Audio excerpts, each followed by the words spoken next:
यहाँ पर जो आज यहाँ चीफ ऑफिस में गैदरिंग का माहौल बना हुआ है, ये पिछले तकरीबन 6 महीने से कंटिन्यू यहाँ पर ये गैदरिंग होती आ रही है। लेकिन आज हम मजबूर होकर प्रेस कॉन्फ्रेंस यहाँ पर हमने आज मुनक़द करवाई है। हम जो यहाँ पर लोग जो जमा हो चुके हैं, ये सब के सब PHE जल शक्ति डिपार्टमेंट के साथ मुंसलिक ठेकेदारान हैं, जिन लोगों ने JJM के साथ मुंसलिक स्कीमों के साथ मुख्तलिफ जगहों पर मुख्तलिफ डिस्ट्रिक्ट में काम किए हुए हैं और पिछले तकरीबन 14 महीनों से हमारे वाजिबुल अदा रुकूमत गवर्नमेंट के पास पड़े हैं। इस सिलसिले में हमने काफ़ी कोशिश और काफ़ी रिप्रेजेंटेशन गवर्नमेंट के सामने रखी, कंसर्न डिपार्टमेंट के साथ रखी, इनके साथ काफ़ी गुफ्तशनीद भी हुई और हमारे जो भी मामला थे उनमें आज तक किसी किस्म का कोई भी पॉजिटिव रेस्पॉन्स गवर्नमेंट की तरफ से नहीं मिला है। क्योंकि आप लोग बखूबी इस बात से वाकिफ़ है, 2019 में सेंट्रल गवर्नमेंट की वसादत से एक स्कीम लॉन्च हुई थी, जल जीवन मिशन। इसका जो बुनियादी मकसद था, हर घर पानी पहुंचाना है, हर घर में जल जाना चाहिए, नल से जल, ये तो इसका एक स्लोगन था।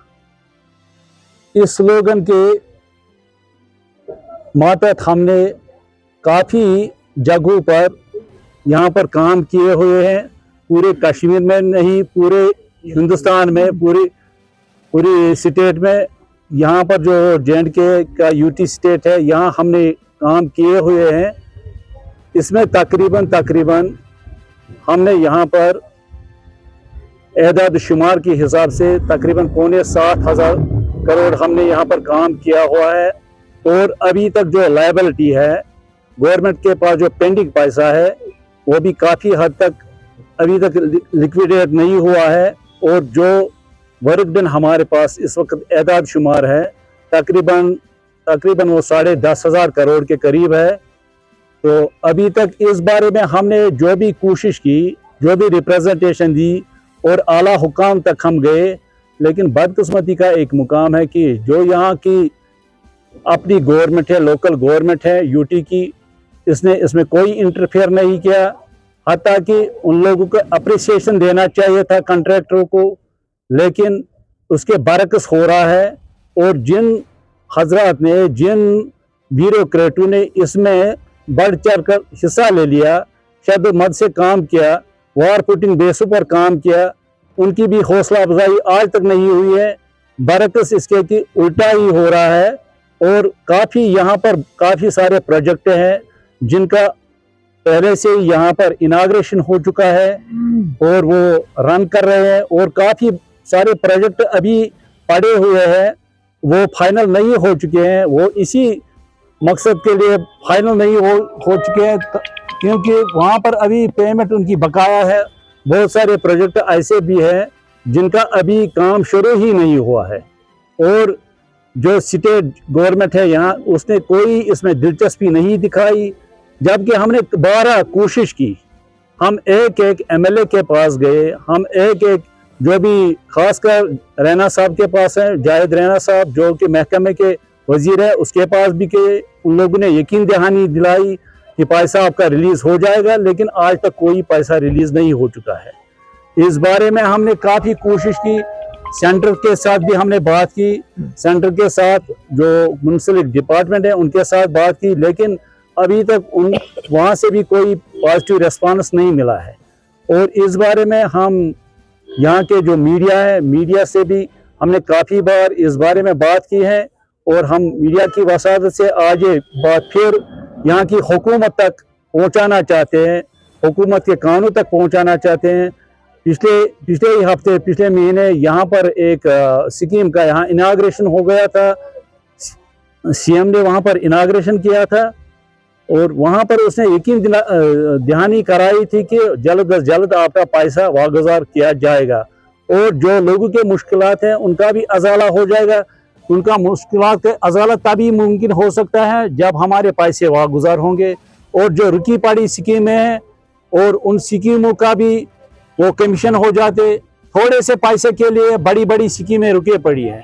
और हद तो यह है कि आज यहाँ कोई भी कॉन्ट्रैक्टर किसी बड़े प्रोजेक्ट को हाथ में लेने से कतरा रहा है, क्योंकि ये पूरी तरह से अगर देखा जाए ये एक जो इंडस्ट्री है, यहाँ पर कॉन्ट्रैक्टर की जो एक बहुत बड़ी यहाँ एक तादाद है इसमें इन्वॉल्व है। कुछ नहीं देखा गया न ईद पर, पहले तो ईद उल अज़हा आई, ईद उल फितर आई, ईद उल अदा आई, उसके बाद मार्च आया, अब तो हाल ही में दिवाली भी आ गई, लेकिन गवर्नमेंट टच से मस नहीं हुई। इसका मतलब है कि लोगों के साथ, इस कॉन्ट्रैक्टर फर्टिनिटी के साथ इनका कोई लेन देन नहीं है।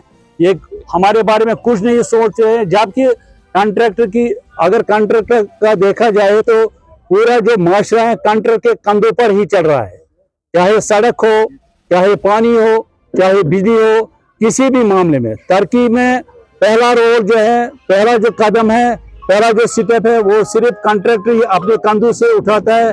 उसी के कंधे पर बंदूक रखकर ये सब काम करवाया जाता है। लेकिन बदकिस्मती है कि इस कॉन्ट्रैक्टर को मिलने के लिए सीएम साहब के पास कोई फुर्सत नहीं है, गवर्नर साहब के पास कोई फुर्सत नहीं है, रैना साहब जो इस महकमे के आला हुकाम है, वो वजीर है, उसके पास भी फुर्सत नहीं है कि इन मामलात की वो कम से कम जांच लेते और कम से कम इस वक्त हम जो हमारा जो पैसा जो गवर्नमेंट के पास वाजिबुल अदा है, उसके बरकस हमारे पास जो हमने यहाँ पर काम किए हैं, वर्क डन लायबिलिटी है, हमारा यहाँ पर डिपॉजिट भी पड़ा है, पिछले 5 साल से डिपॉजिट भी पड़ा है, उसके लिए भी हमने अप्लाई किया है। वो हमारा अपना पैसा है, वो जमा है, किसी हेड में है, किसी काम का नहीं है, न गवर्नमेंट के काम का है और न हमारे। कम से कम वो तकरीबन 100 करोड़ के करीब वो पैसा है, वो भी आज तक वागुजार नहीं किया है। उसके लिए भी हमने काफ़ी कोशिश की थी, लेकिन उसके लिए भी कोई हमें पॉजिटिव अप्रोच नहीं मिल रहा है। हम आज आपकी वसादत से गवर्नमेंट से ये इल्तिमास करना चाहते हैं, ख़ासकर गवर्नर इंतज़ामिया से, और आमतौर पर हम यहाँ के सीएम साहब से भी इस मामले में मुदाखलत की अपील करते हैं। वो हमारे इस मामलात की जायज़ जो हमारे मामलात है उनमें दिलचस्पी दिखाए, हमारी पेमेंट वागुजार करे, और जो इसमें कोई लूप होल उनको नज़र आता है, कोई भी प्रॉब्लम नज़र आती है, वो अपने सिरे से वो तहकीकात कर सकते हैं। लेकिन ऑन द होल वो पूरी कम्युनिटी को क्यों सफ़र करा रहे हैं?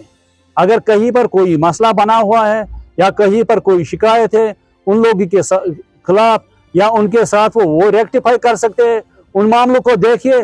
लेकिन ओवरऑल आप सबके सब जो यहाँ पर सबके सब कॉन्ट्रैक्टर है, एजेंसियाँ है, सबके सब को क्यों इसमें घसीटा जा रहा है? इसलिए आपसे इल्तिमास है कि ये आप एक्चुअली जो ये मसला है, जो जेजेएम का प्रोजेक्ट था, ये 2024 मार्च तक ये लोगों ने अप्रूव करके रखा था। तो इसका जो टाइम बाउंड था वो ख़त्म हो गया, 2025 मार्च को ख़त्म हो गया। तो उसके बाद सेंट्रल गवर्नमेंट ने एक्सटेंड किया 3 साल के लिए, तो प्रोजेक्ट को एक्सटेंड किया। इससे पहले आपको तो पहले, हाँ मैं वही बात कर रहा हूँ, एक्सटेंड किया। इससे पहले जो भी पैसा काम होते थे वो उसका आराम से पैसे आते रहते थे, क्वार्टरली भी आता था और मंथली भी आता था, जो प्रोग्रेस के हिसाब से पैसा आता था। लेकिन बदकिस्मती है कि जब से हुकूमत बनी है यहाँ स्टेट गवर्नमेंट, उन लोगों ने इसमें कोई दिलचस्पी नहीं दिखाई, और उस हुकूमत के आने के बाद ही इसमें बहुत सारे बैरिकेड्स खड़े हो गए हैं। वो क्यों हो गए वो वही जानते हैं, उसका जवाब भी वही दे सकते हैं, उसका जवाब हमारे पास नहीं है। तकरीबन 14,000 करोड़ था ये प्रोजेक्ट यहाँ का, लेकिन अब तक जो एलोकेशन इसकी है तकरीबन 6,500 करोड़ इसकी एलोकेशन थी। लेकिन बदकिस्मती का मुकाम है ये, यहाँ पर जो इल्ज़ाम लगाया गया कि 13,000 करोड़ का इसमें घपला हुआ है। अभी तक तो उन अफराद से मैं कहना चाहता हूँ, चाहे वो किसी बड़ी गद्दी पर बैठे हो, उनसे मैं वाज़े करना चाहता हूँ कि यहाँ तो सिर्फ काम 7,500 करोड़ का काम हो चुका है। लेकिन उन लोगों ने इल्ज़ाम लगाया कि यहाँ साढ़े 13,000 करोड़ का घपला हो चुका है। ये आप उन्हीं से बेहतर मालूम कर सकते हैं कि अगर पहले रिलीज तो 6,500 करोड़ हुए हैं, ये 13,500 करोड़ कहाँ से आए। इनका तो प्रोटोकॉल रहता था कि ये हर हफ्ते में 2-2 बार पूरी तमाम स्कीमों पर आते जाते थे, लेकिन पिछले 1.5 साल से ये पैसे मस नहीं हो रहे। इन लोगों ने ठेकेदारों को रिद्धि की टोकरी की तरफ फेंक दिया है। और एक और बात जो मैं इसमें ऐड करना चाहता हूं, जो मोहतरम नज़ीर साहब ने पूरा एलाबोरेट किया, इसमें जो हमारे काम है उसमें एक थर्ड पार्टी इन्वेस्टिगेटिंग एजेंसी रहती है जो मॉनिटर करती है कि काम सही से हुए या नहीं हुए। उसमें कॉन्ट्रैक्टर्स का कोई लेना देना नहीं है। जब डिवीजन की तरफ से बिल जाती है उनके पास, तो वो अपने आप से उस साइट पे जाते हैं, वहां पे चेक करते हैं कि भाई ये काम हुआ है या नहीं हुआ है। जो चीज वो अप्रूव करते हैं वो फिर वापस वो डिवीजन में भेजते हैं। उसके बाद ही पेमेंट्स वागुजार होती थी। लेकिन पिछले 14 महीने से एक भी पैसा नहीं हुआ, जबकि वर्क डन क्लेम्स जो हमारी हैं वो समवेयर अराउंड 1100 करोड़ रुपए है। कॉन्ट्रैक्टर जो बैकबोन किसी भी डेवलपमेंट की होती है, देखिए कोई भी डिपार्टमेंट, किसी भी डिपार्टमेंट में कॉन्ट्रैक्टर काम करे उसको पहले ही पैसे नहीं दिए जाते हैं। वो अपने खून पसीने की कमाई लगाता है किसी भी प्रोजेक्ट में, तब वो अपनी वर्क डन क्लेम करता है। तो जब ये पैसे मिलेंगे ही नहीं तो डेवलपमेंट होगी कहां से। 14 महीने आप देख लीजिए, अगर किसी भी गवर्नमेंट एम्प्लॉय की सैलरी 1-2 महीने बंद हो जाए तो उसकी हालत क्या होगी। हमारी लाइबिलिटीज हैं, देखिए हमारे सप्लायर्स होते हैं, वो बेचारे भी काफी परेशान हो गए और हमारी जो क्रेडिबिलिटी सालों से जो हमने बनाई थी वो मिट्टी में मिल गई due to non payment of funds.